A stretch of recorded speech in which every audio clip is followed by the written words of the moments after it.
We're on. CNN has arrived. No, I mean, Terry Burns has arrived.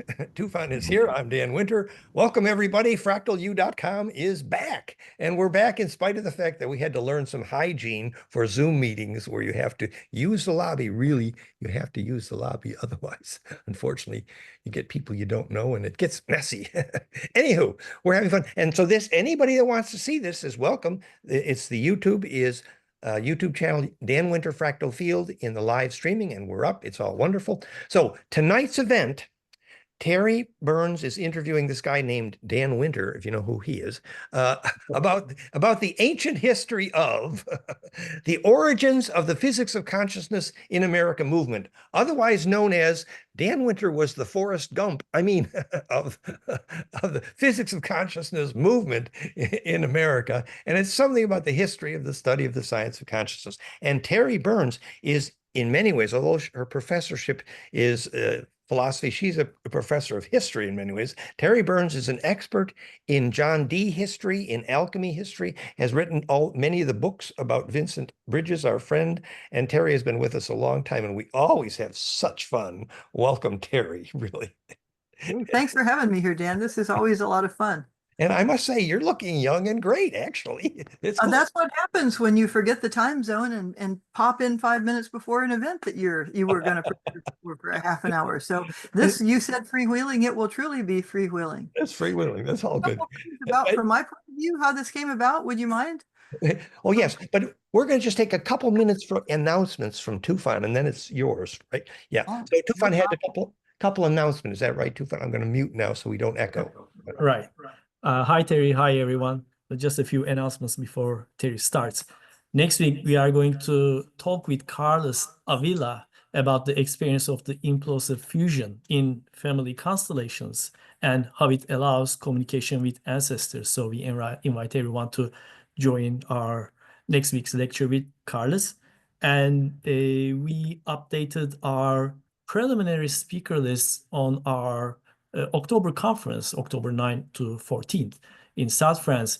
And speakers include Dan Winter with 2 lectures, myself, Patrick Boddy, Nick Fridge, Professor Dr. Rolf Otterpohl, Dr. Terry Burns, Dr. Sarah Pah, Carles Avila, Médéric Degoy, Gail Thomas, Dalia Ali, and Lisa Morrissey. And we are looking forward to our October event and invite everyone who is interested. Thank you, Dan. So that's October 9 to 14. Can't hear you. Lost you, Dan.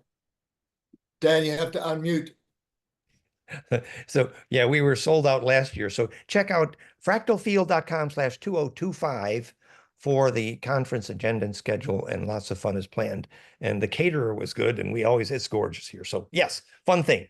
So, and I think Terry's coming. Is that right, Terry? Hopefully. That's my plan. Yes, I would so like to come. And as I mentioned, I work disasters. If there's no disaster at that time and it's a good time for not having a disaster, I will be there. We're planning on no disasters. Think no disaster. I think I'm very honored to be there. So Terry's working disaster, so we got to be careful not to be a disaster, guys. No, it's an amazing thing. She's a professor and so disaster housing inspector, which is another thing, but so Terry, you were going to talk about how this came about. That sounded like fun. Yeah, well, I was, as I think everyone here present knows, Dan and I were both good friends with Vincent Bridges, who died in 2014.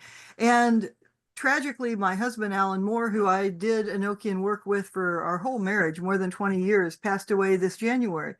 And after Alan died, hello, Alan, I was doing, as people do, collecting memories and realized some things I just could not get in order. And without Alan's memory there anymore, Vincent's memory is not there.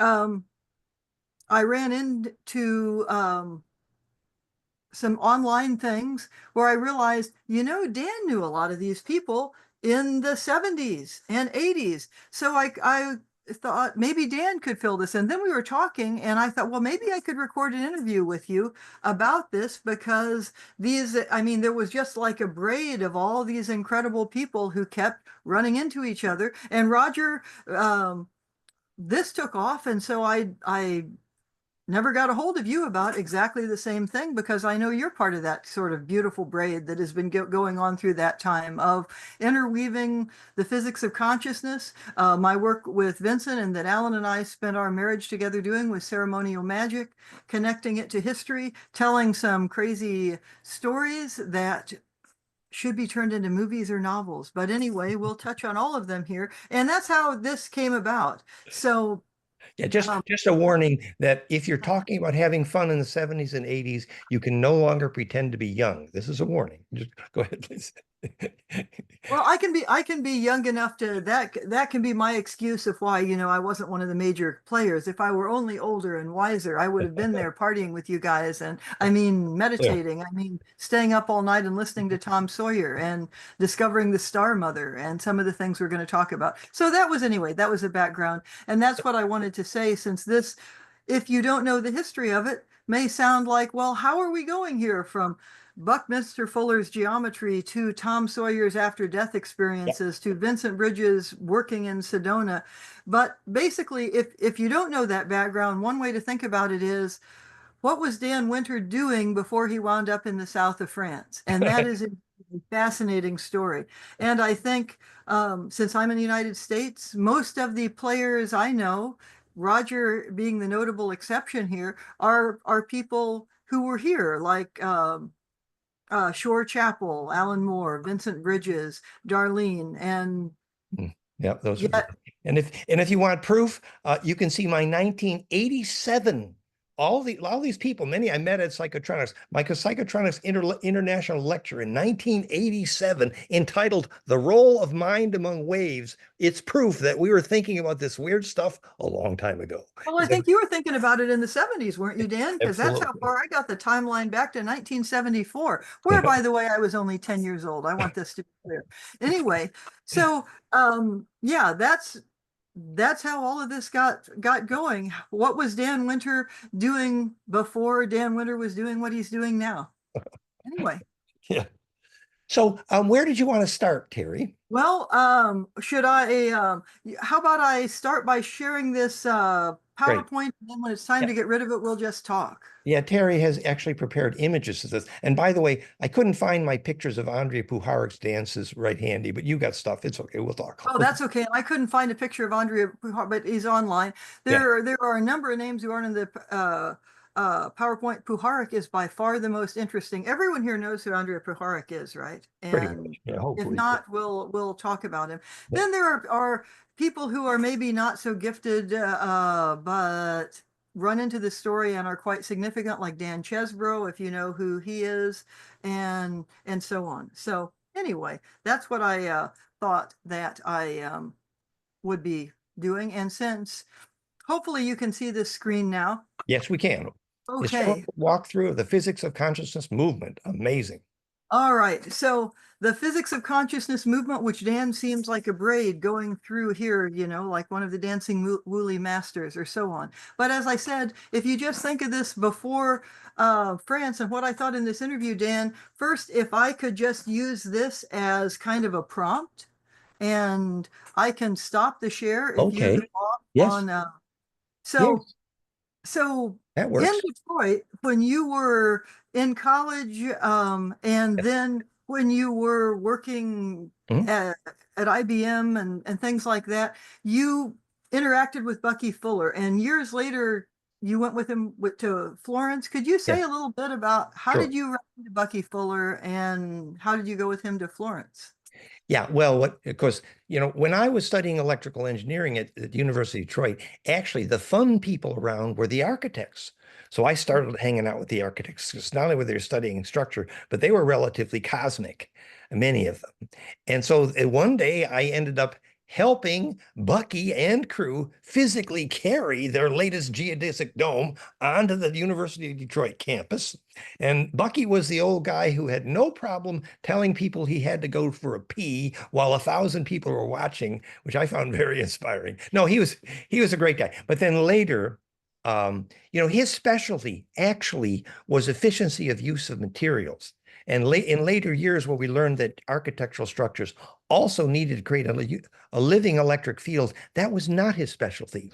But the irony is later in Florence, Italy, when he personally showed me and taught our group what's called the jitterbug from cube octa, ecosa, octa, tetra. And that model of charge collapse, he didn't know what charge was. He could never know that was charge collapse. But later, Tom Sawyer, who we're about to talk to, was one of the first persons to publish a paper saying that Bucky Fuller's jitterbug was a model for the onset of superconductivity, which is something Nassim has been repeating for years as well. And how we got to Florence, Italy together. We had this group called Unity Scholars with Gus Ciccacci, who had just run for governor of Vermont on the Abenaki Indian ticket. Gus is amazing. And we had our group together at Gene Ringe Human Dimensions Institute, later helped co-founded Rosary Hill College in Buffalo, New York. And Gene Ringe is the grandmother of this whole, many people would know her. And so there we were, and she knew, she's how I met Arthur Young, and who wrote the book Kundalini, the famous Kundalini. She knew everybody. So Gene introduced me to Gus Ciccacci, and Gus Ciccacci, we had the Unity Scholars Group. And pretty soon, Gus is founding the first, there were two, International Conference of the New Age in the castle called, fill in the blank later, in Florence, Italy. And guess who shows up? Bucky. And actually, I lived in the hotel with him for a week, and we had a pretty intense time, really.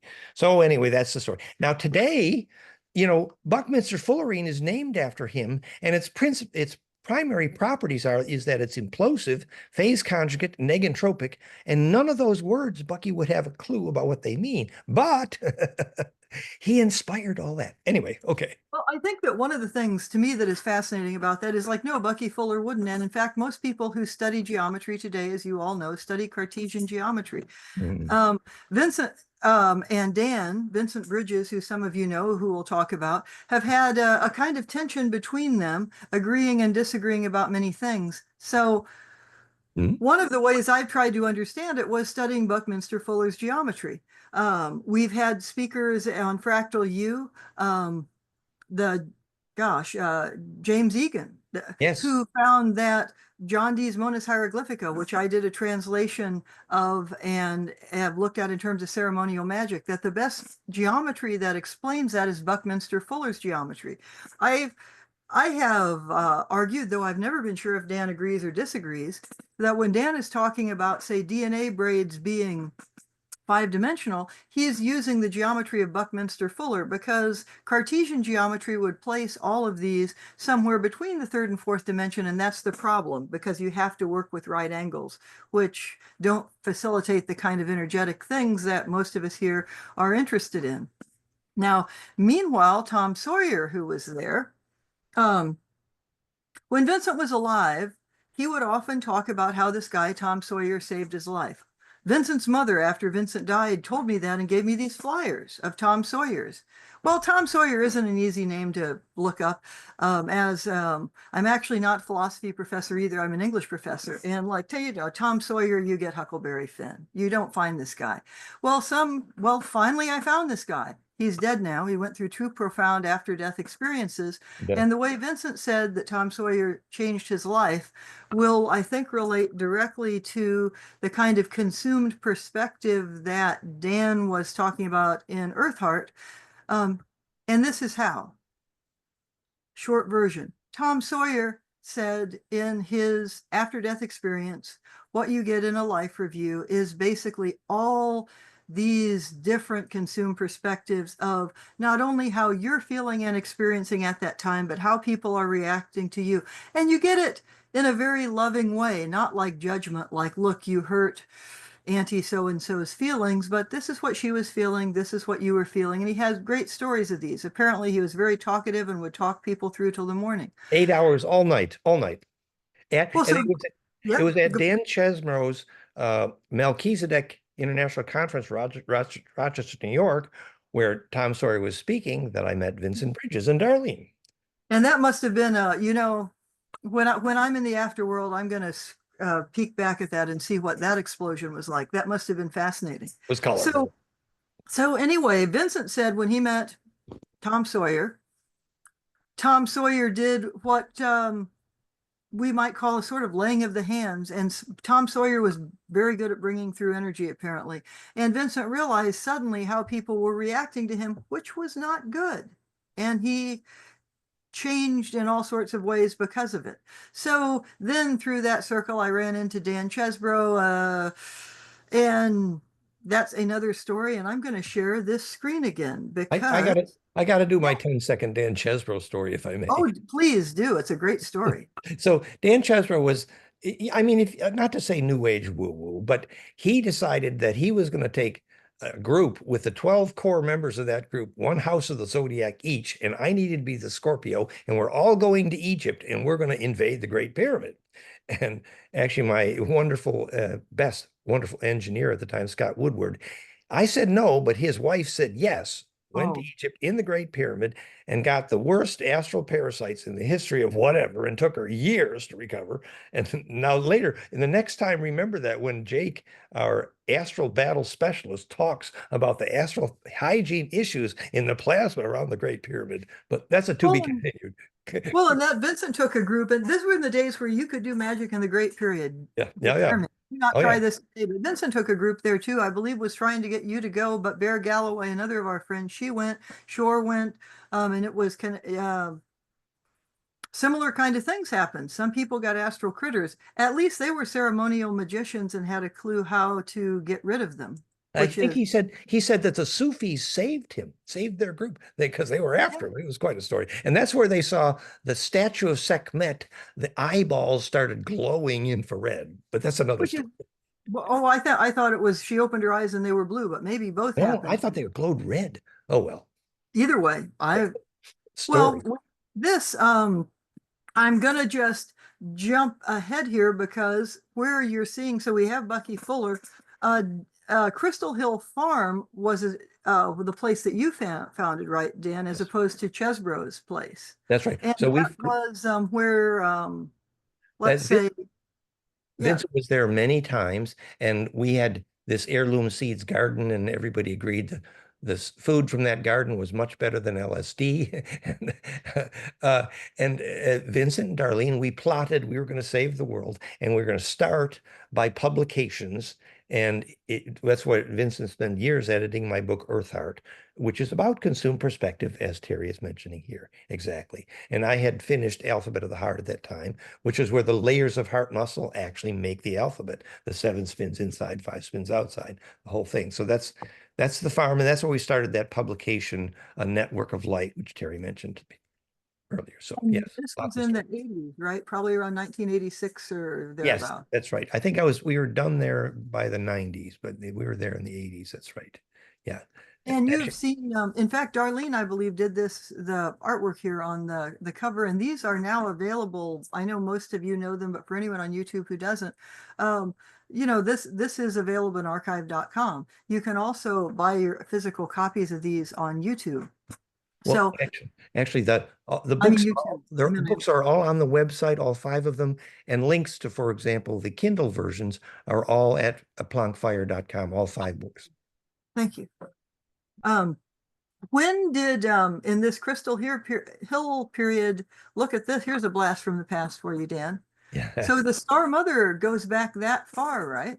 Yes. Well, you see, I had been so when I was living with the Gurdjieff community in Marshfield, Mass, doing sacred gymnastics and working at MIT, in the lab indirectly, having just emerged from the Gurdjieff Sacred Gymnastic Gurdjieff School in West Virginia, Claymont, the book that fell off the shelf and hit me in the head was called Mathematics of the Cosmic Mind and Theosophy of Plummer, who then wrote the intro to our Star Mother kit, actually, which is about that perfect platonic nest. So after having studied that and built that, and he, by the way, predicted the years in precession from the nest of platonics in Plummer's work on what's called the Greater Mason Theosophy, today called the Star Mother kit, very famous, perfected charge collapse, platonic implosion, etc. So yes, that was quite a story, and that was Massachusetts at the time. But I think it's fascinating that this goes back in your life that far, and you've built so much on it, which to me is sort of indirect proof of the value of the, and I can tell you that Since I'm not being the one interviewed, I won't give a lecture on it, but I mean, in ceremonial magic, if you bring this principle in, lots of things become possible that just aren't possible. You're working with a kind of semi-dead room. Yeah, because if you learn about charge collapse, you've learned about all the mysteries of physics and spirituality ultimately. So I had that intuition, but I didn't understand at that time the Platonic nest was actually the perfection of charge collapse. It was many years later, but we were so fascinated. Hmm. How many years later would you say it was before you understood that? Well, I don't really do years. So that was 70s, 80s. I think I think we were in Massachusetts in the early 90s because I had finished the Gurdjieff Sacred Gymnastics. See, my parents had to fetch me at the Gurdjieff school because they thought I fell off the deep end. I quit IBM to go study to be a guru. I mean, whose parents wouldn't kind of try to get them back? They assume that you're insane. And but anyway, so then I lived with the communities, and then I came back and helped run the family business and became an electrical engineer and learned about motors and Tesla. But anyway, long story.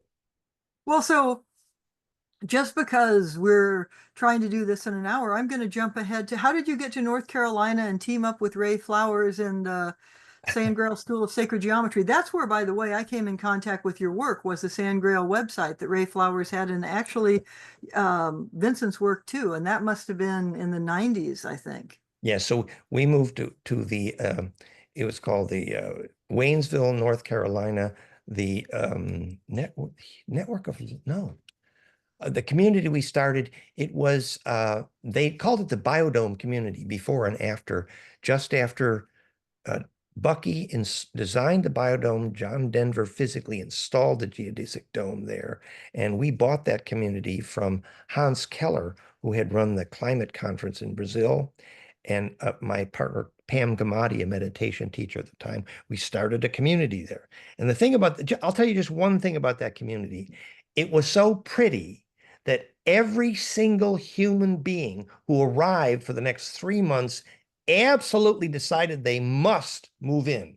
That's how pretty it was. It was just stark, raving gorgeous. But I didn't really know at that time that this was the hill where the Cherokee Trail of Tears started until my clairvoyance developed after Kundalini. I started hearing the wailing women. Actually, the ancestor memories were there. And there was karma there. I'll just give you an example of that karma. So the whole community just spent the last 3 years building this largest of the 7 building, which was our hotel, for the spiritual healing center run by Lee Cowden, most famous holistic doctor of America. He was our medical director, long story. And we had our commercial healing center. We had women from all over the world, many of whom were actually reincarnated Cherokee who came back unconsciously to where, and they were dying of silicone breast implant. And we were using ozone enemas, and I purchased the microscope that did live blood cell and infrared lymph drain. Long story. Anyway, the end of the karma story is right on the spot where the Cherokee sacred burial ground unfortunately had been desecrated by our primary building. One night I come to look up, and there was so much flames from that building that the lawn, the huge yard in front, was covered with fire trucks. Wow. That was the sort of, yeah. You would say that's where you learned clairaudience, basically, right? Well, yeah. Well, I learned to understand my clairaudience a little more. That you could hear ancestors if you got your show together. Yeah. And Could you give us, just for fun, a couple examples of clairaudient experiences you've had? have I got the example? I got the best example on the planet. So there is Andrea Puharich, dedicated to build the Neuralink, which allows deaf people to hear, doing piezoelectric bone conduction heterodynes in the bones behind the ear. And sure enough, deaf people are hearing. But one minor detail, they're developing clairaudience. And guess who the first person Andrea Puharich heard speaking after that was this guy named Tom, who later found out he was really Atun. That was Enki Ea, literally. And that's how Gene Roddenberry learned to write Star Trek directly from Andrea after they met with Phyllis Schlemmer. I mean, it's a story, man. You mean Star Wars? Are you talking about George Lucas, Star Wars? No. It was Right. Gene Roddenberry was at the Phyllis Schlemmer meeting with Only Planet of Choice, learning everything after hundreds of But clairaudience. you mean, so So he's doing, you've been talking after Star, because Star Trek was 65, right? Uh, I mean, no, you know the story of the Nine? yeah. Oh, That was that one of the iteration. Okay, yeah. that So was the Council of Nine. directly from the message from Enki Ea, who called himself Tom Atun, speaking to Andrea just after he discovered what clairaudience is. Now, Puharich is, as you all know, Colorful. a very fascinating character. Now, Vincent met him independently.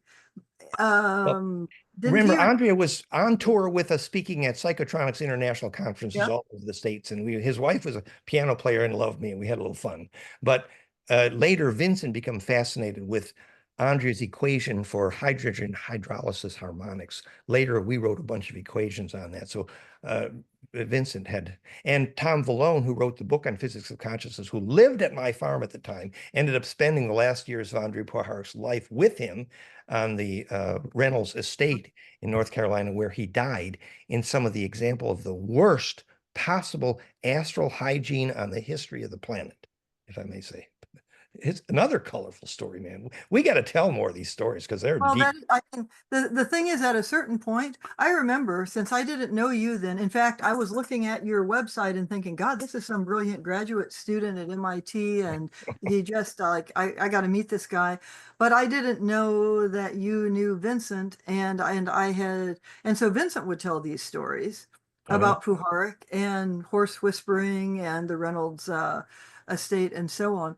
Well, And I he think, wound up with some of Puharich's papers, yeah, I mean, which which we he wound thought were up with for were a secret. variety Yes. of reasons. But And yeah, remember that the other side of my work with Puharich was that had spent a lot of time in Bentoff's house, Ben Bentoff, and worked in his lab with the capacitive accelerometer, the first place we measured the physics of Kundalini, just north of Boston when I lived in the Boston community. And classically, Andrea Puharich and Ben Bentoff were on opposite sides of the Arab-Israeli war, and they were, in a way, the nemesis of each other, and I was a friend of both. Example, so Puharich said, "Oh, I teamed up with Uri Geller, and our airline tickets just fell from the ceiling. The ETs are with us." And Bentoff is saying, "No, you're infested with low-grade spooks." Now, really, these guys were, and actually Puharich did not have a sense of astral hygiene, as most of these people didn't. So then he went to Mexico and got tied up with a lot of plasma entities. And when he came back, they don't really know it, but I think it was a suicide when he jumped off Reynolds' porch there, and that I was mean, that makes astral sense. hygiene messes. Oh my God.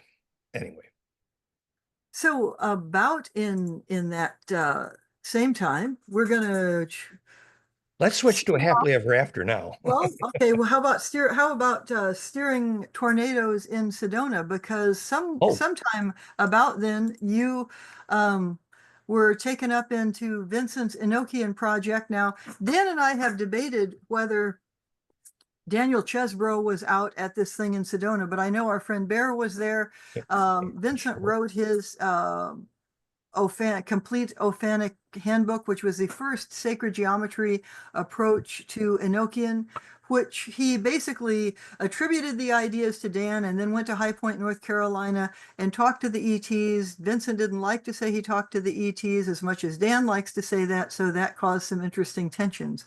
And those Vincent said that Thoth was a myth. He was wrong.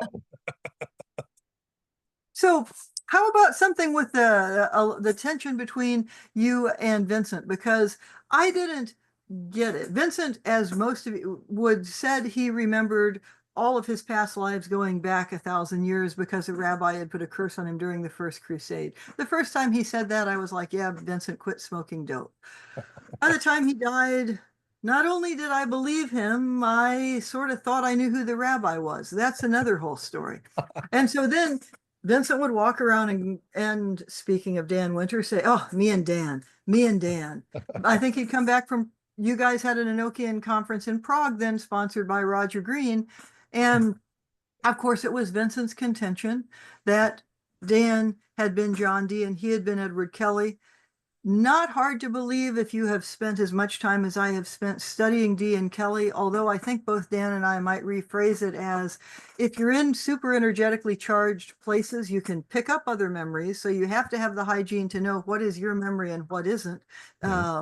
We could do a whole separate thing on the ghosts of Kelly's Tower and that kind of thing. But if you cut through, and Terry knows all the relatives and family of Kelly up and down, and even knows who the father of Kelly was. That's another fabulous story. So I would say, Terry, we had our ups and downs and disagreements with Vincent, but only 10% of the ups and downs and disagreements you had with Vincent. Vincent, unfortunately, I have a bad temper, and he was the recipient of a lot of it. Because now here's something that is an interesting thing to do. See, Vincent was a very good therapist, but one of the things you aren't supposed to do in therapy is therapy with people you have personal relationships. He only did it because I think, and I don't mean this as a criticism of him, he had churned up enough stuff over the years that he had karmic issues with a variety of people. Yes, I was one of them. Everyone in his circle was one of them. So he was trying to heal a lot of stuff after that encounter with Tom Sawyer. And that's its own very interesting story. So he got more knowledge of the sacred geometry of this Enochian stuff after being turned on to it by you. And then he went to High Point. There's a whole story about that in the Fifth Way Mystery School. But that brings us back yet again to Sedona and steering the tornado. You talk about that and the Ophanim a lot. Do you want to say anything about those? Like, could you explain to anyone who doesn't know what Enochian is? How does somebody go from electrical engineering and Bucky Fuller's kind of stuff into going to Sedona, doing all the Enochian calls and developing and steering tornadoes?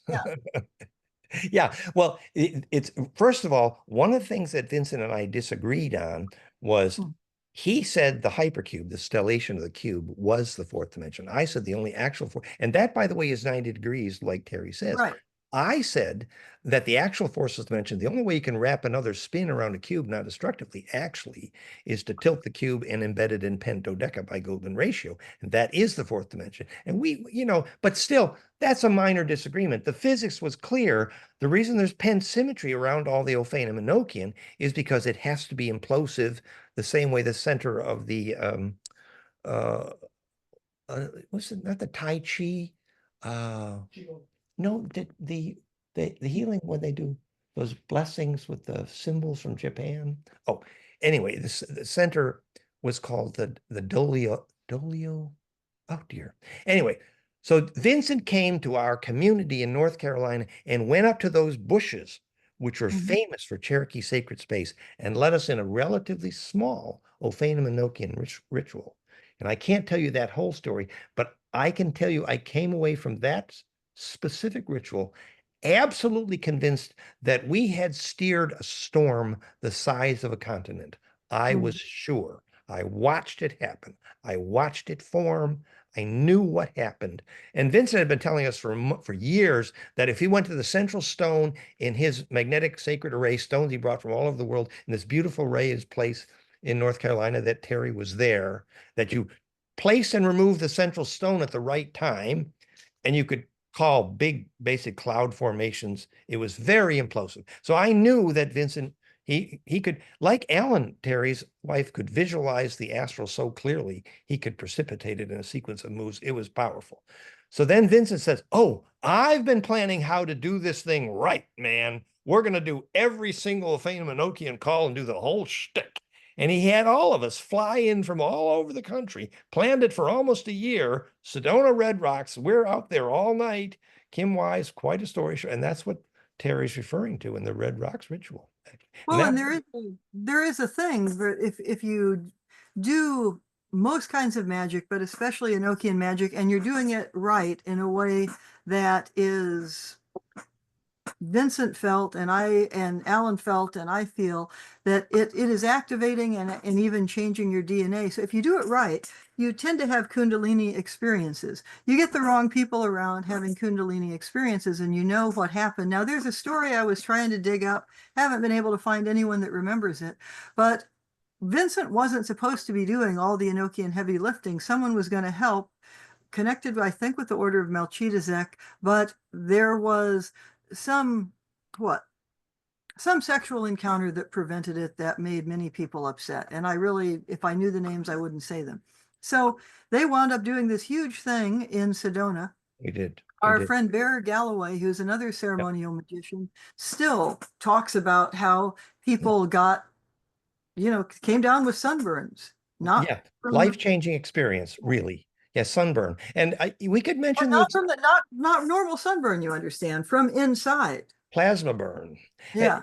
We could mention when Terry and Alan and years later came to do this Ophanum ritual in the perfect four-wave mixing square and did the sequence in the upper room in Torino. I mean, talk about blow the doors off the temple. The people got dizzy. The air pressure in that room imploded, and we know why.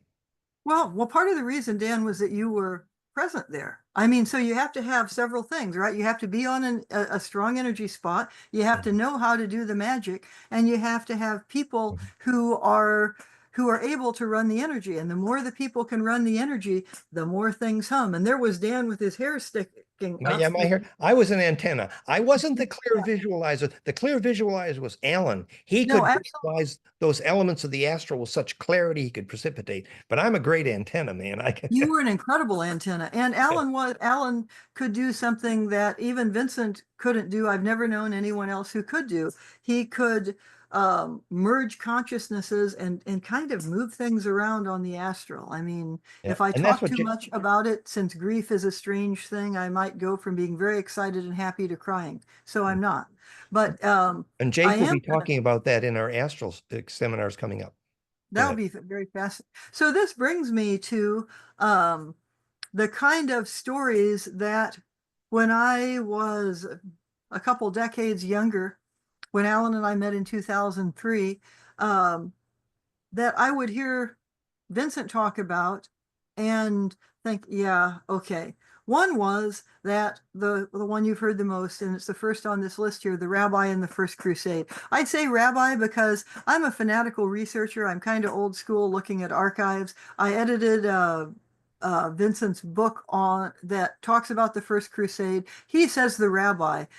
In that time period in the Holy Land, it is true that some people who were Jews, some people who were Muslims, some people who were Christian lived together in relative peace before the First Crusade. But somebody wouldn't be an official rabbi in the sense of, say, I don't know, in the time of the historical Jesus. But using Hebrew as a sacred language and all of that, yes. Vincent, remember, this person has a rabbi who, when he, as a bright red-haired guy wielding a huge axe, came running in and running up. He thought he was being a hero for the Christians, but then he was up to his waist in blood and realized, yeah, you shouldn't be doing this. And the rabbi put a curse on him and said, you will have this curse until you remember. And he would tell this story a lot. That you would have this curse until the end of the Catholic Church. Actually, well, that was, he said he thought that it was his goal to bring down the Catholic Church, which is, yeah, boy, we could go off on that one for a while. But you finally explained, and this was something I was, that Alan couldn't figure out, and Alan, I think, didn't really want to figure it out, but his wife did. That would be me, which is, how can you manipulate energy in a way that you can cause someone to remember? Now, keep in mind, we're not talking about like life review memory where consume perspective, remember everything. Sometimes I can't remember what happened last week. This was one of the difficulties in dealing with Vincent, and one of the things he and I argued about. He would remember the broad brushstrokes of history, but not, I mean, think if you could remember 1,000 years, all the stuff you'd forget way more than you remember. So, and you would remember your perspective until it started to disintegrate. So how, Dan, is that possible then to have that kind of a memory? Well, the intensity of that karma, which is profoundly symbolic of racial karma. So this was a lightning bolt going through racial memory collectively. And so this rabbi really symbolizes, it was the archetype of both religions effectively seeing the opposite side of the issue, which is personality worship and miracle worship is always going to cause death. It's very simple.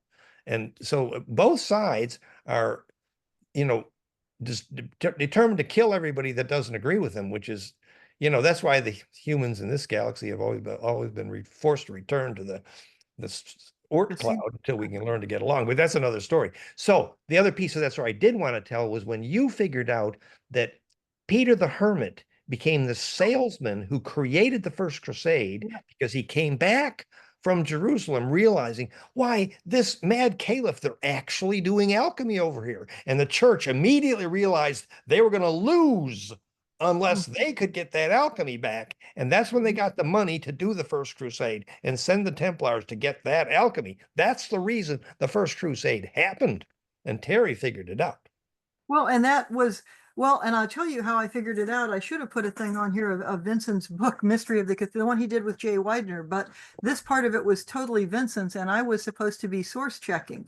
And when you get to that point, there's some footnotes. Here's a secret. Oh, he footnoted him because he knew I was going to give him hell and not edit anymore if he, either say, I remember this, and he didn't want to do it at that time for obvious reasons, or by what historical background or justification do you say that? So he put in some footnotes. Years later, I checked him. Oh my God. It was all his own memory. It had nothing to do with footnotes. It's his memories. Had something just remotely similar, yeah. But you couldn't build that up from his footnotes. It wasn't a scholarly argument. It was his memory. But anyway, he actually understood why the mad caliph went mad, because all those alchemists tried to eat their philosopher's stone, and he understood what that was. That was the Kaaba stone of the Muslims, which was actually Lucifer's eye, which is actually a glass meteorite, which is a super dielectric. Flamel and the philosopher's stone. And Flamel enters the story too, question mark. Yeah, well, before there, I wanted just to ask if you could, in terms of talking about things in terms of long wavelengths, Alan, as you know, communicated with, we called them the three, but he had profound UFO experiences that you can find on the web, but and that had to do with ophanic work. And there is something about long wavelength memory. If you put that together, probably with Dan's taking your memories through the heart of the sun and overcoming death, you have an idea about how you might retain your memories through lifetime. Exactly. In fact, otherwise your psyche is going to disintegrate. It's literally the longest lightning bolt. It is literally the one who has the longest memory is the intro to our entire website, physicsofsoul.com. Physics of Soul is a name for how long is the continuity of your memory. Because when you braid the braid of the braid on the braid, and you keep doing that, your DNA gets really thick, and pretty soon the galaxy is woven coherently into your DNA. And that's what Dali is now teaching. If you align with the North Star and get the wormhole hooked up, the Egyptians knew you could get off the ladder of incarnation. Well, this is about getting a long wave embedded. And so when you have Kundalini, you start getting longer waves, and eventually these memories fuse. And by the way, the life and death of Vincent Bridges is summarized as fusion in the spine. Ooh.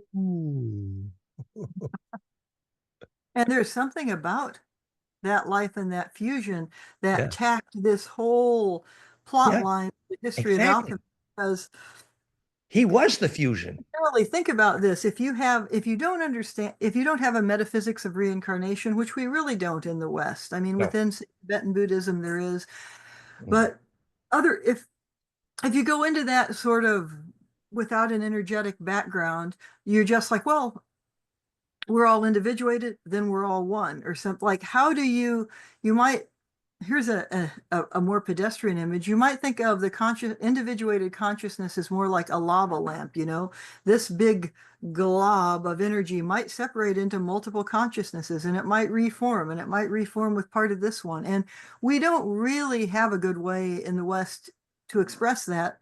So maybe the best way to express it is just to discuss it in terms of wave dynamics or something. It is. And that's the fusion point where the waves turn inside out, consume perspective, the pinhole camera being an image of where vortex kiss noses. And that is the physics of consciousness. And if the vortex inside becomes embedded in a big vortex outside, you can steer very big tornadoes. Right. Thank you. I love these lines of yours, Dan, and I always have.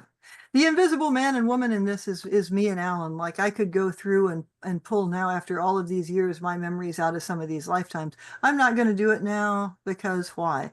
But there is a reason other than just casual interest that I've been sort of compelled to study along and try to figure out, what did John Dee do with the pinhole camera? What does that have to do with Consume's perspective? Yeah, because Probably if he you was are constantly linked to these ideas, you can fill in some of those. Otherwise, it just sounds like fun stories from no, crazy. Dee was actually communicating with ancestral ghosts using the scintillation. So where you get a sparkle scintillation, you're getting the beginning of a fusion point, and that fusion point we now know is a conjugator. And so that fusion point in the array can be a node for phone calls to spirits, ancestors, etc. So he was studying all these forms. Basically, he was studying the physics of clairvoyance, but he didn't know what clairvoyance was or anything about the physics. But he He was thought it was so, just kind of God, yeah, divinity. that's right. He thought it was God. Exactly. He was so close to the physics, and that yearning. That's why I say I might have a fragment of the soul memory of John Dee. I wouldn't say I was. That's boring. But that yearning to figure out what's happening at that center point of that sparkle is actually my life. The phase conjugate point where the pine cones kiss. I did figure that out. I know, and now I know exactly what consciousness is. And I know how the size of consciousness, I know why consciousness is centripetal. Absolutely. I do know what consciousness is for sure. I'm sorry, I'm being humble here. And I know why, because I got a little of that yearning from John Dee. Well, Not the physics. No. do you want to say a little bit about the tension between you and Vincent helping create that? Because you're two very different people. I mean, just on a superficial level, you come across as happier and more optimistic. Vincent could be very dark. Dark, Yeah, I mean, dark. Quark. Well, it's a bit of a so Vincent dedicated years to helping me edit this gorgeous book, Alphabet of the Earth Heart. And in the end, with the fight with Stan Tenen over the origin of Hebrew and other messes, that turned into a disaster area. I mean, it was a shareable thing, but the commercialization of all that wasn't, it was a mess. And a lot of other things. And Vincent's tried so hard to help me, and actually, in the end, he was not rewarded. And that was the story of Vincent's life. He never really got economically, he was always a huge struggle. So then years later, indirectly related to Roger later also, but then I was the one who actually got him to Prague for the first time and helped him get there and whatever. And he was so grateful for that, that when he lost the key to his hotel room for the first night in Prague, he decided to spend it in the graveyard because that's where all his friends were. And he was so happy to get there and in bed with them. So he even said specifically that he forgave my karma for having messed up years. But you see, still, there was always a little tension, and it was economics in the back. So, for example, his half a lifetime fight with Jay Widener is very simple. They co-wrote the book, but then economics, and then, it was feeling disempowered. And even remember, when Kelly stayed in Prague and was one of the richest men there, and Dee went back broke, and his house, Mortlake, was dead, and Kelly was rich. And then within about 2 years, Kelly was the most broke person on the planet and in jail because of King Rudolph, because of the joust he did with the Dark Lady. And Shakespeare's the duel with the Dark Lady. I mean, the Shakespeare story. And then he wrote the book for the play in which the karma of the Dark Lady was misinterpreted, and the ghost of John Dee, and of Kelly oh my God. And then he died. Oh God. Well, so basically, Vincent had written a play about the death of Edward Kelly, and it was going to be performed in the Donkey in the Cradle where Kelly lived, where Alan and I also had interesting adventures. Since the Invisible Man and the Invisible Woman there were Alan and I'll just tell you, at one time I threw a little tantrum in Prague. It wasn't when I was there with you, Roger. I had other issues there, and I'm sorry for my lack of preparation on one occasion there with you. But I was like, why don't you just tell me? I know you knew how I do this. I know I mean, I'm really embarrassed and I will not reduplicate the little tantrum right now. But it was like, I know I was here. I know Alan was here. We know we've done this a bunch of times. There are things we think we do better than you do, although not most of them, but some of them. Why don't you tell us who you think we were? And so he turned around. First, he looked up at the sky and said, okay, I'll take the karma. And he said, Westonia, Thomas Kelly. So those fragments of memories, whether we picked them up as astral critters or whether I'm really remembering, and I actually am pretty sure I'm remembering things. The Westonia is The daughter of the daughter of the daughter of Edward Kelly. stepdaughter of Kelly, and that's how you figured out who Kelly's real father was, which is Irish Yeah. history. Man, is that a story? That's but that's going far afield, I think. But I think the dynamics, and that brings us to oh well, we'll do another little share here. I think maybe Another side trip down memory lane. So you see, Vincent actually allowed them to know more about their past lives, and that's when they started working that out, and it got colorful. So about Vincent and wealth, this is one of these pre-made slides. It ended with this quote. I put this on here to remind everyone I'm an English professor and like to read cool stuff. But, certainly he was very rich by this definition.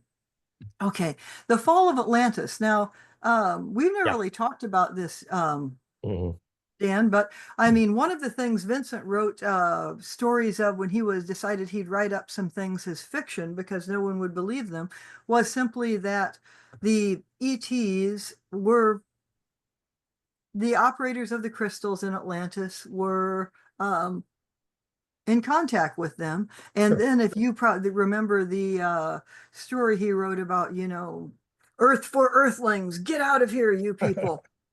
And that for a variety of reasons led to the fall of Atlantis. Is there anything about that you want to say? Well, the irony is, in one breath, Vincent, in trying to avoid embarrassment in front of his history studying colleagues, Vincent would insist that Thoth is only a myth and not a being, when he's obviously Thoth was the engineer, designer, Hermes, Quetzalcoatl, Viracocha, same guy, Veracana. And Vincent always hid the subtleties. Like in one breath, he's saying, no, the ETs don't exist. And in the other breath, he's writing a book about ETs, get the hell out of here, Well, but writing it as fiction, right? But so there is the thought, and it became pretty clear near the end of his life with things like, putting on this play about the death of Kelly. The play doesn't get put on because he dies the night before. And then Kelly's ghost, there are 3 different versions, one feeling guilty about the death of Vincent. I mean, you can't make this stuff up. Or if you could, you probably had a lot of acid and people don't want to hear about it. It's better than a Shakespeare play. By the way, I'm just saying that for a laugh. But so one could make the argument, and it was something that Alan and I talked about, that what is your karma? If you're the people who are saying ETs get out of here, and if Enochian is in effect partially a language that comes from ETs for the spiritual evolution of the planet so that we don't destroy ourselves, who are people who are likely to bring it in? Well, perhaps one or both of them, the ETs get away people. That would be the perfect karma for Dee and Kelly. Now with Kelly, I know that's what Vincent thought. Did you think anything like that, or what is your ET karma? Put it that way, Dan. I've spent a lifetime studying ET history, and we teach that a lot. It's fractalfield.com/fusion in the blood. There was some clues in the discussion of the ET where, the Ophanim versus Seraphim is bird tribe versus, the snake brain versus, and the Seraphim we think now probably is related to the high Siakar, the winged ones. And there's many stories about that, and that's too far gone for this moment. But the point I would make was we're now very clear on the fall of Atlantis that Thoth, the engineer of the place, and Enki, who basically ran the place, they got the reputation between the Galactic Federation and the Andromedans, who arrived here to nuke the place, actually, which is what caused the Lesser Dryad. And the survivors in each of the different cultures were met by a team called Apkallu, which is specifically Thoth, that's Quetzalcoatl, and the team of 7, very well known. And all of this was, Vincent, really, this was info wasn't available in Vincent's day. But No. the fall of Atlantis, which was hinted at there, I think our information is very, very deep, and we will have further films about that. But the fall of Atlantis was essentially Hermes, for whom Thule Atlantis was named, and Earth for which was named for Ea, and all of these things. I don't think Vincent put the pieces together very well, although he was very excellent at local memory. But that's just that story goes very far out there. So I think, Dan, I have used up all of our time. So I want to know if there is a concluding story or two that you wish I'd ask you and I haven't. Oh, I Oh, because actually, we went from North Carolina and Sedona. We haven't even got you over to Europe yet. yeah. Well, I think the story when we were on that boat, and Vince is explaining how his mother, his grandmother, who had guilt that caused from being psychokinetic, that caused him to have bamboo spine. And then he talked about the witches in Italy and how they would control the crop growth, etc. But the final story there was when he was explaining the origin of the red powder, actually, in terms of history of alchemy in your chart. So this is a turning point, really, that remember, he's explaining in detail the Crusades happened specifically in the fight over alchemy. Absolutely. And that fight was then, which, by the way, Vincent had memories, as Terry might have mentioned, both of Flamel and Kelly, both of whom are historically documented to have done the most powerful gold transmutations in history, very well documented. And so Vincent is trying to explain how they did it. And that powder story starts with the physics that if you know the only kind of meteorite that will survive, later called Philosopher's Stone and Lucifer's Eye, which became the Kaaba Stone, is a glass meteorite, and the only metal that survive in there in the heat of reentry is the platinum group metals, palladium, platinum, or gold. And when that is vaporized and propagates through the glass into a sponge geometry, you get what's called a phase conjugate dielectric, which is a perfect catalyst to make the time reversal mirror and phone ancestors and to make gold, because the super dielectric quality is what's required in the media to enable non-destructive charge collapse. So a little bit of that powder in the mercury, or of the right temperature, molten, and perhaps there might have been a phonon array, then that's when the purest gold ever measured in the history of the Royal Society of Scientists of Britain, the purest gold ever measured in the history of the planet to that point was made by D and Kelly, actually.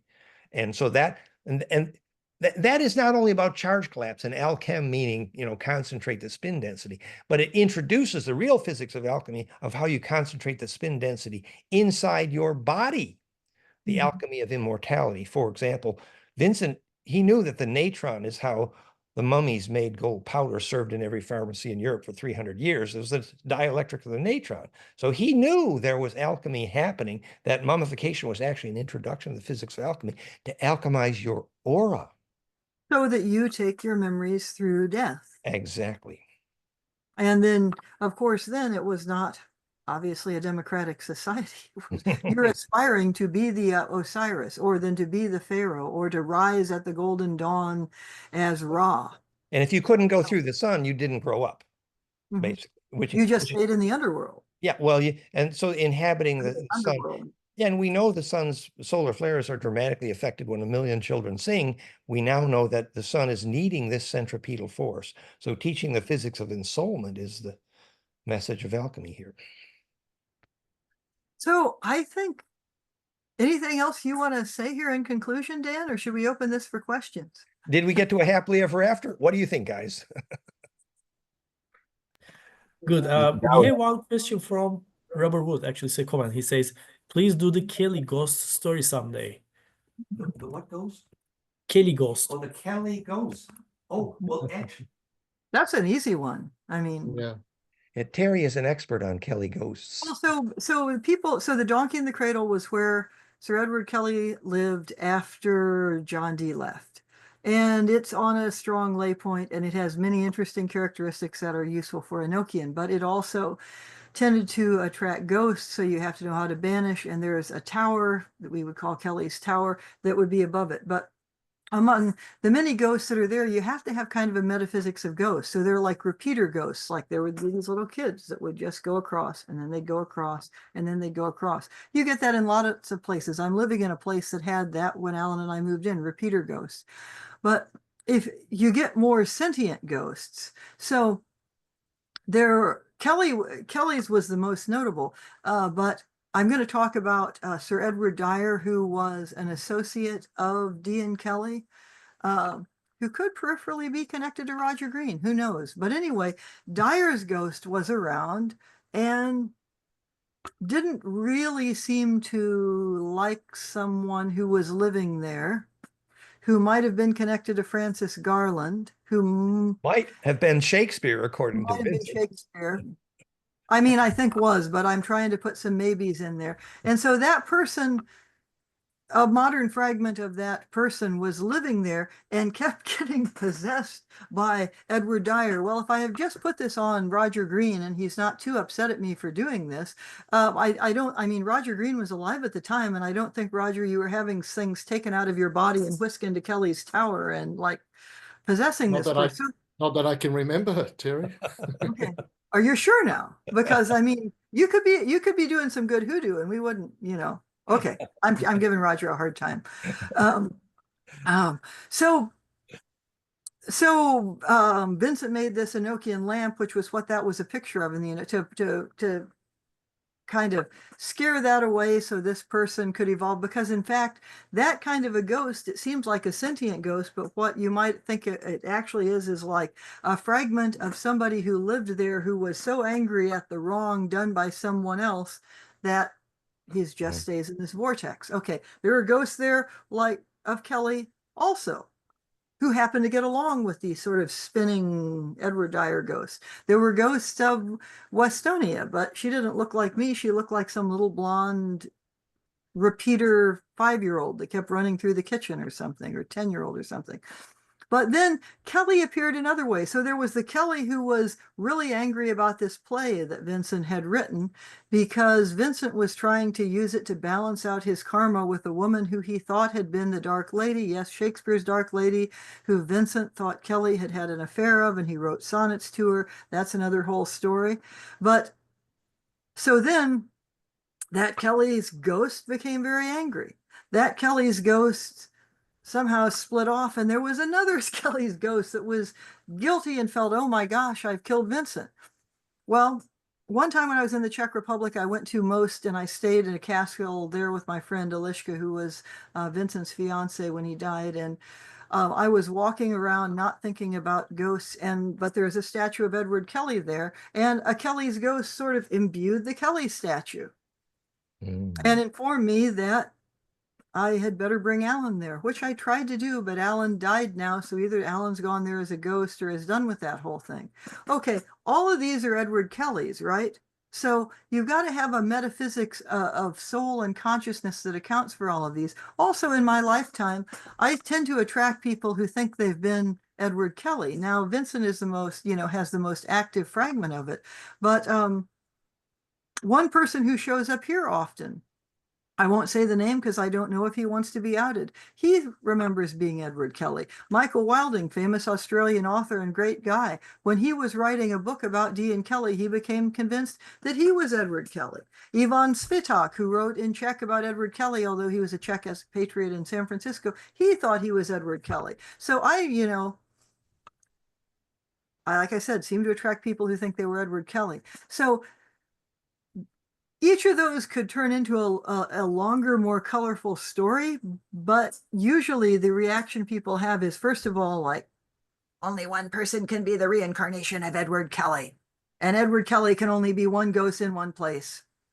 And that's not, in my what happened. I mean, okay, I've met, you have much better stories than I'm talking to. no, it's right. And I've met, a half a dozen who were convinced they had been Akhenaten, for example. And the the place where the gene pool of genetic memory has a turning point tends to be leveraged for the seeds of those ghosts. So we know that the Syrians and they planned the incarnation of Tutankhamun for at least 300 years. If you read Secret Places of the Lion, and Tutankhamun and Akhenaten literally later were called the righteous priest, and they were the Essene names for Jesus and Aaron, actually.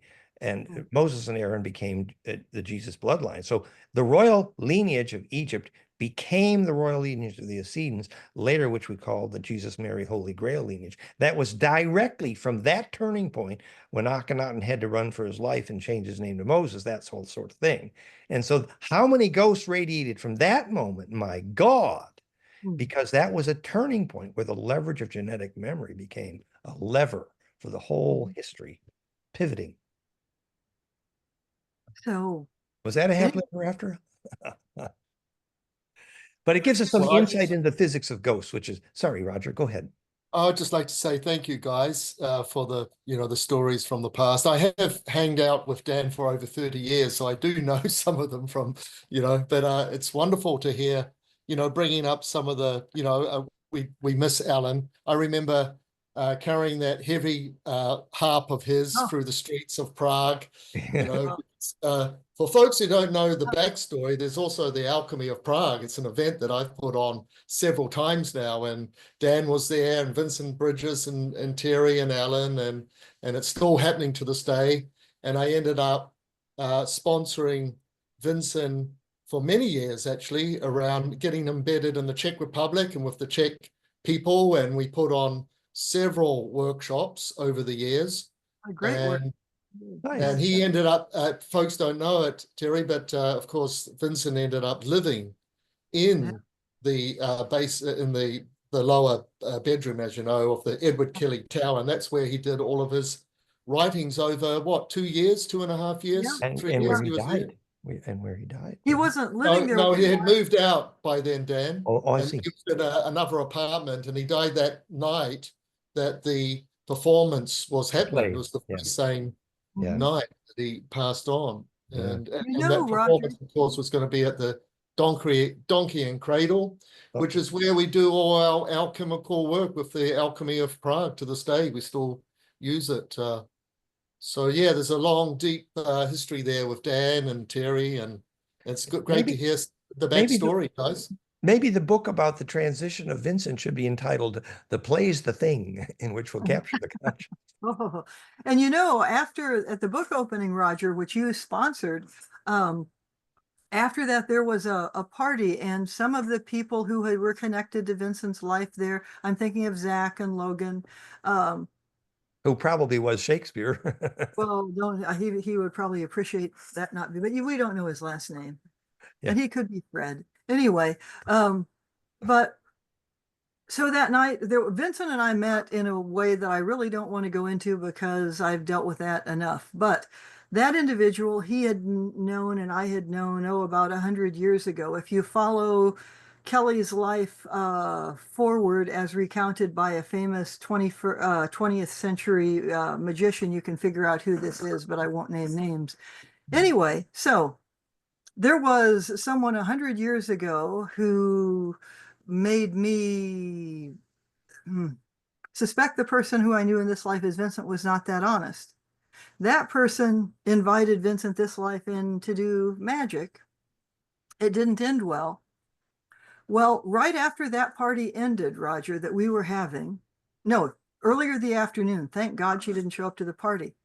This woman with her was in a conference in Prague with her husband, who is a physicist, and dropped into the Donkey in the Cradle to ask questions about Vincent and how he died. Thank goodness she thought that he had died. See, he died in his apartment in Prague. The play was going to be at the Donkey in the Cradle. And I'm saying this in case anything gets back to that particular group. So she found out that, Vincent didn't drop dead in the Donkey in the Cradle. It was in an apartment.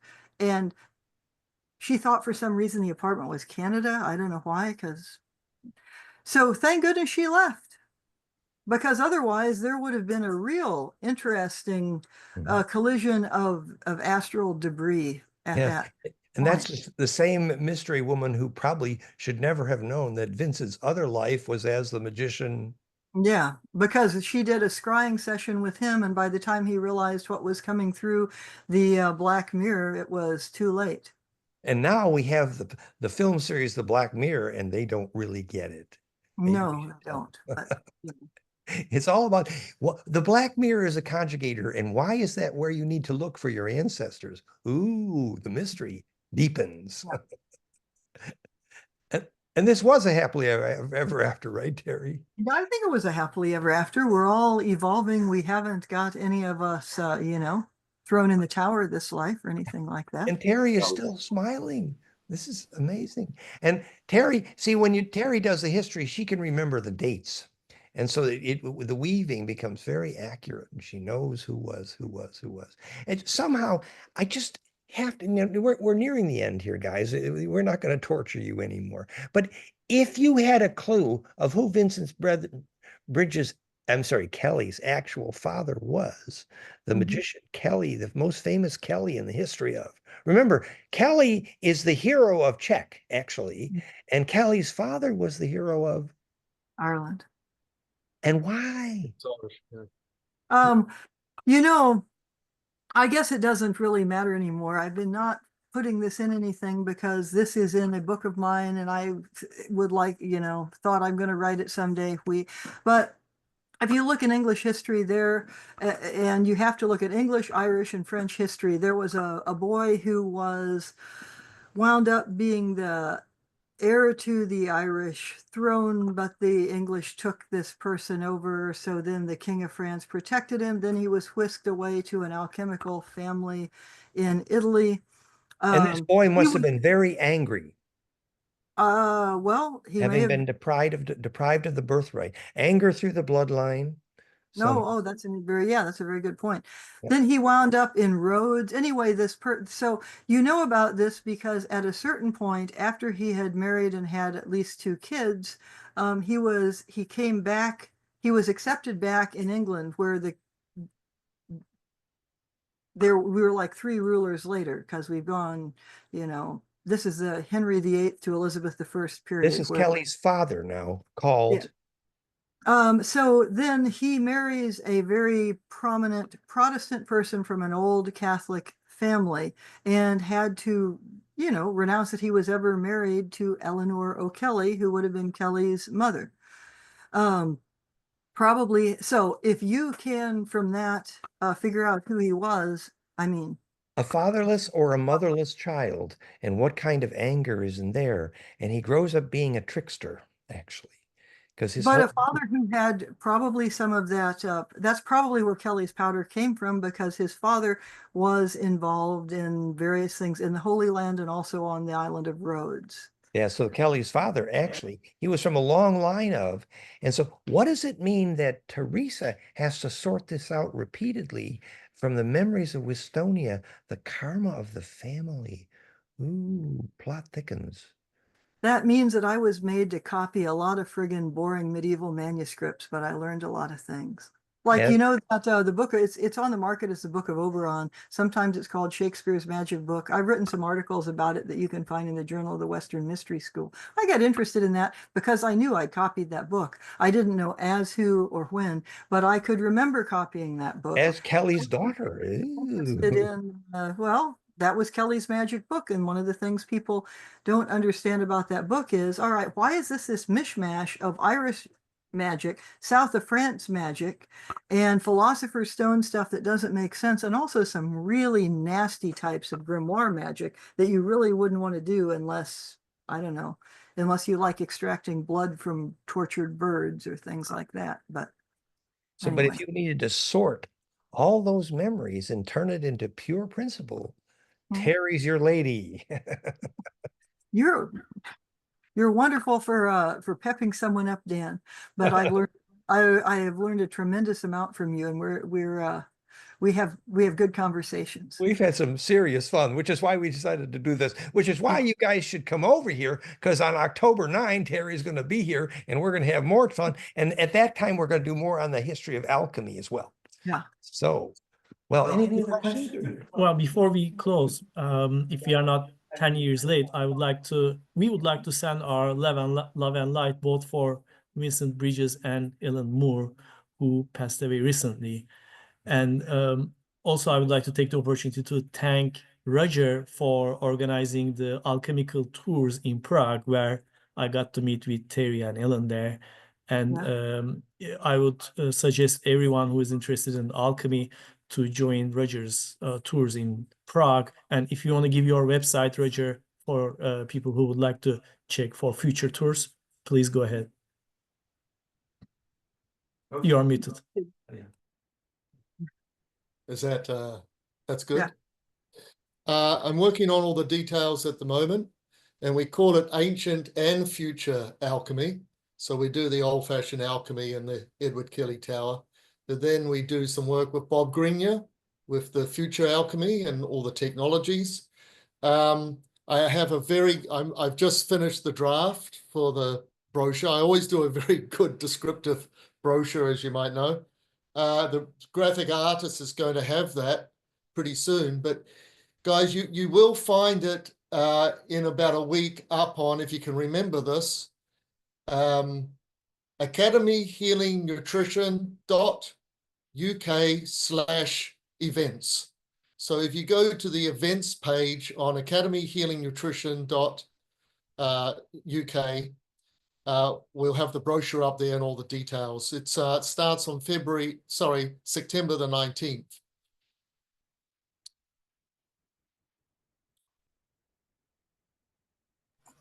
Hey, can everybody hear me? Yeah. Dan, you got your mic is muted, but I had a quick question. So when I was in northern Italy at Klaus and Kudai's house, where Dan and Vincent have done great work, in the basement, Vincent left the angel alphabet for north, south, east, and west in each corner. And I had this just tingling one day, and I took these huge crystals and I went down there. And when you go inside the basement, the door locks, like there's no way to just leave it open. So I went in there and I just said, just come get me in an hour. So I went in there and I just went into these like deep meditations, saw huge visions, which we won't get into now. But what I wanted to ask is basically for the north, south, east, and west, like, have any sequences been like that, like logged basically? Has anybody any Yeah. No, algorithms? when Terry and Alan did the ritual on the top floor of the same building in Torino, it was because they had the correct name, basic name of God, at the right parts in the four directions. Go ahead, Terry. Well, so you probably know that, where did he go? Oh, there he is. Okay. That one of the big debates among Enochian people who do Enochian, like in the Golden Dawn or Thelemic magicians and so on, is the attributions to cardinal directions. And the problem is that the cardinal directions are, there's several problems, but the first is the cardinal directions are relative. So you can, even in Dee's writing, find Dee talking to the angels and being given correct instructions.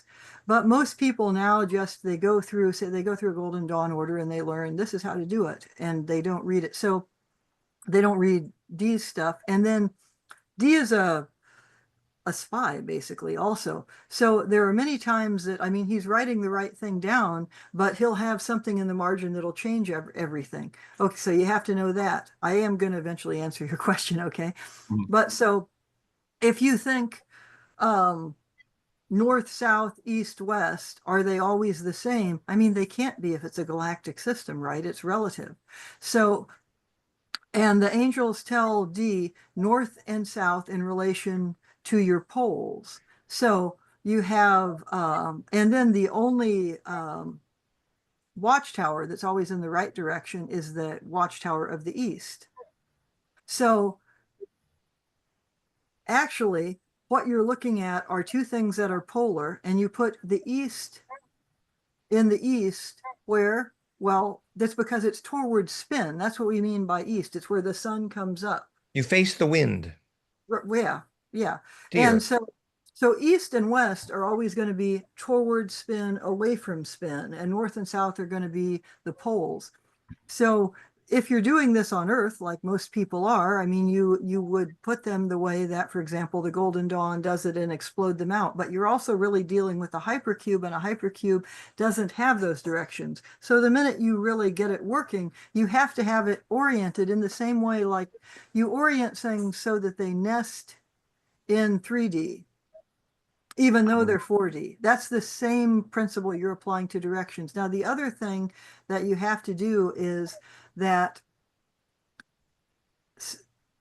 most people, and I'm not saying this to be, you know, all snobby. I mean, I've said this at Enochian conferences. Most people have some of the letters wrong because there are a number of blinds in D. But if you understand how D did things, you can solve those blinds. The way you do it is that what's called the governors, which you derive when you're doing the calls and ethers, the governors are supposed to govern the tablet. So if you have a multi-lettered tablet. Now, Klaus and Kudai, the ones that you had at Klaus and Kudai's, were the only other ones because one of Kudai's sons made rectified tablets there. I think it was Yvonne, but I'm not sure which son. Brother. Okay. Sorry. Anyway, so, and they did that independently. Yeah. And that was the advanced school that died when Vincent did in some ways. Yeah. And so more about this to be continued at. Yeah, so they would have the letters right, but in terms of directions, the rest of what I just said, and I hope that answers, but it's... This is a very deep subject. Enochian calls, it's really about embedding imploding plasma wind so your aura gets really big. But to be continued to some extent when Terry comes to South France next time we go. But I think Dan Mack wanted to, do you want to just say something for, it's getting late, guys.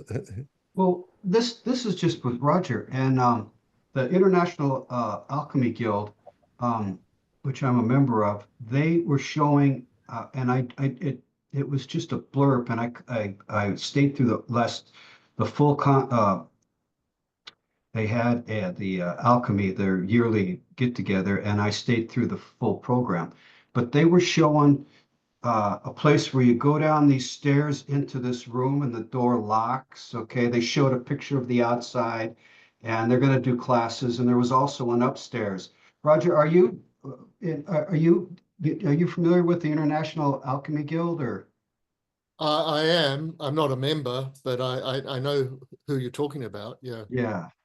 Okay. Well, then I was just wondering if that was the same building that maybe Ruslan was talking about, or maybe that you were talking about. So there was a center in Torino where I've lectured for 15 years, where Vincent also was one of the major teachers there, Klaus and Kudai. And so you can see some pictures at goldenmean.info/Italian.